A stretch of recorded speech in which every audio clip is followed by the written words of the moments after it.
اچھا، تو آج ہم ایک بہت ہی اہم موضوع پر بات کرنے والے ہیں، الہی معافی، اور اس میں کلیسیا کا کیا کردار ہے؟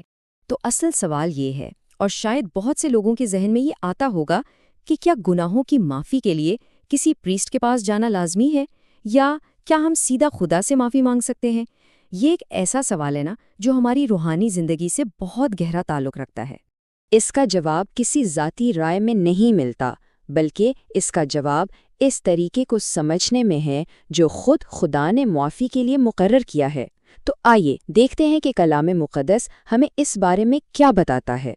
یسوع مسیح نے جب وہ مردوں میں سے جی اٹھے تو اپنے شاگردوں سے یہ بہت ہی طاقتور الفاظ کہے تھے، جن کے گناہ تم معاف کرو گے وہ معاف ہوں گے۔ یہی وہ بنیاد ہے جس پر کلیسیا کا یہ اختیار قائم ہے۔ ایک بات پر غور کرنا بہت ضروری ہے کہ یہ کوئی عام سی بات نہیں تھی۔ یہ اصل میں ایک الہی اختیار کی منتقلی تھی، ایک بہت ہی مقدس ذمہ داری جو یسوع نے اپنی کلیسیا کو سونپی۔ یہاں ایک بہت ہی اہم نقطہ سمجھنے والا ہے۔ دیکھیں، گناہ معاف کرنے والا وہ صرف اور صرف خدا ہے، اس میں کوئی دوسری رائے نہیں۔ لیکن اس نے یہ فیصلہ کیا کہ یہ اختیار اس کے خادموں یعنی پریسٹس کے ذریعے استعمال ہوگا۔ تو پھر سوال اٹھتا ہے کہ براہ راست دعا کرنے کا کیا ہوگا؟ دیکھیے، خدا سے سیدھی دعا کرنا ایک بہت ہی خوبصورت اور بالکل جائز عمل ہے، اور خدا ہمیشہ سنتا بھی ہے۔ لیکن کنفیشن یعنی اقرار گناہ وہ ایک خاص راستہ ہے جو خود یسوع نے قائم کیا ہے۔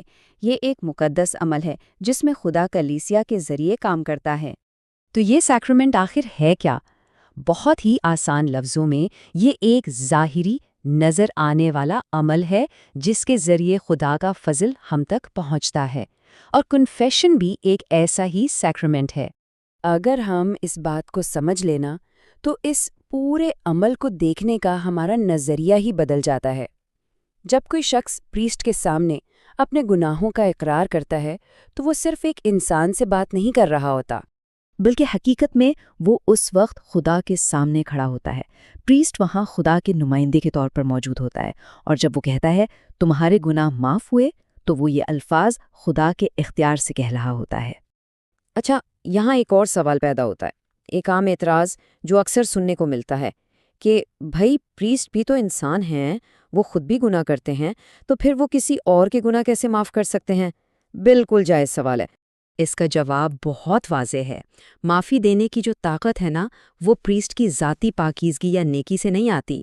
اگر ایسا ہوتا تو سچ پوچھے تو کوئی بھی انسان اس لائق نہ ہوتا۔ یہ طاقت براہ راست اس اختیار سے آتی ہے جو خدا نے دیا ہے، اور سوچنے کی بات یہ ہے کہ خدا تو اکثر کمزور انسانوں کو ہی اپنے عظیم کاموں کے لیے چنتا ہے، تاکہ یہ بالکل صاف ہو جائے کہ جلال صرف خدا کا ہے، انسان کا نہیں۔ اسی لیے کیتھولک تعلیمات ہمیں یہ سکھاتی ہیں کہ مکمل اور یقینی معافی کے لیے کنفیشن ایک لازمی جز ہے۔ یہ وہ راستہ ہے جسے یسوع نے خود بنایا ہے، جو ہمیں معافی کا یقین دلاتا ہے۔ اور یہ راستہ صرف گناہوں کی معافی پر آ کر ختم نہیں ہوتا، نہیں، یہ تو اس سے کہیں آگے جاتا ہے۔ یہ ہمیں روحانی طور پر بدلنے، ایک بہتر انسان بننے کا موقع دیتا ہے۔ اس عمل کے دو بہت ہی خوبصورت پہلو ہیں۔ پہلا، جب گناہوں کو زبان سے اقرار کیا جاتا ہے تو دل سے ایک بہت بڑا بوجھ اتر جاتا ہے، اور دوسرا، جب معافی کے الفاظ سنے جاتے ہیں تو دل میں ایک ایسا حقیقی سکون داخل ہوتا ہے جو صرف خدا ہی دے سکتا ہے۔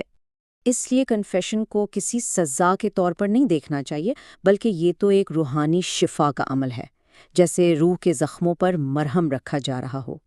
اگر کوئی ایسا شخص یہ سن رہا ہے جس نے کبھی یہ تجربہ نہیں کیا، یا جسے اس عمل سے شاید تھوڑا ڈر محسوس ہوتا ہے، تو ان کے لیے ایک پیغام ہے۔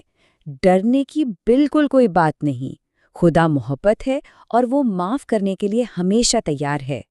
یہ بات ہمیشہ یاد رکھنی چاہیے کہ کنفیشن کا مقصد سزا دینا یا کسی کو شرمندہ کرنا بالکل نہیں ہے۔ یہ تو خدا کی رحمت پانے کا ایک ذریعہ ہے۔ بلکہ یہ تو خدا کی محبت کا دروازہ ہے۔